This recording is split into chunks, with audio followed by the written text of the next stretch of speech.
couldn't get it through. They really hit the line, and then and I was getting frustrated, and I said to Alviro, we're just blocking now. We're going to have to make a play. I mean, I know it's 4-day cricket, but if we're just standing and blocking, and I said, because it wasn't, there wasn't anybody really quick in the lineup. I said, I'm coming out the crease, and I'm just going to walk it 1 and 2 and see if I can get 1 and 2 away.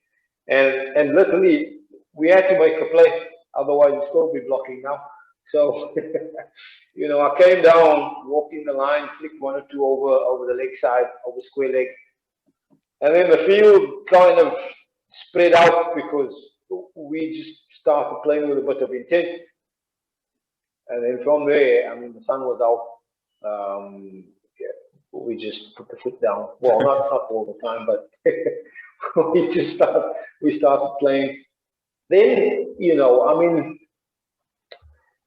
I wasn't really aware of any of the records, but every time, when you're in a big partnership or you're making a big score, from time to time you get really lazy in certain movements or in concentration, etc., etc. And then you get some obscure single that you just think it's just another single, and then the crowd would kind of start applauding. And then it would be a record for the 3rd wicket partnership or for whatever the case would be. And then another half an hour later or 40 minutes later, they'd start clapping again and it'd be another record. And so these type of things just kept us going eventually until, I think eventually we're like, okay,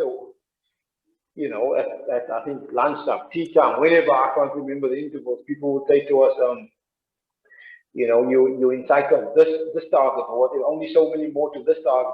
And then eventually we just kept going and going, So yeah, I mean, it's an unbelievable effort. I'm just really proud, and people sometimes at home, because Alviro and myself, we were born like 2 blocks away from each other, in PE, in Port Elizabeth, in South Africa. And some of our friends back home would say, you guys are pulling all the kids, man. And I was saying, at least we can answer back and say the pitch wasn't that flat because we won the game.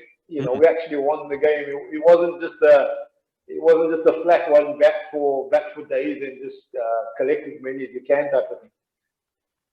Well, that's what's so ridiculous about this partnership. And, definitely, I love a stat, and I have got all the stats here, as you know.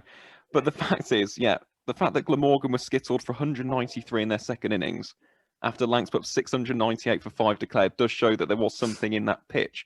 And that 501-run partnership is the highest in Lancashire's history. The previous record was 371 runs, which was set by Frank Watson and Ernest Toldsley against Surrey at Old Trafford in 1928. So that was years in the making. Wow. It's also the most runs conceded by Glamorgan in any wicket. So for any wicket in the entirety of their history. You were the 13th pair in first-class history to register a 500-run partnership, and it is the second highest 3rd wicket partnership in county cricket history, the first being the 523-run partnership between Carberry and Mackenzie in the game between Hampshire and Yorkshire in 2011, I believe that was. So an absolutely remarkable partnership. And I'm just looking at the strike rates as well, Ashwell. And my co-host, Joe, loves strike rate. He doesn't like players who go at 28, 30. That's my kind of style. But just looking at the strike rate here, 111.76, scoring 261, a career best score, from 258 balls, which included 35 fours and 7 sixes.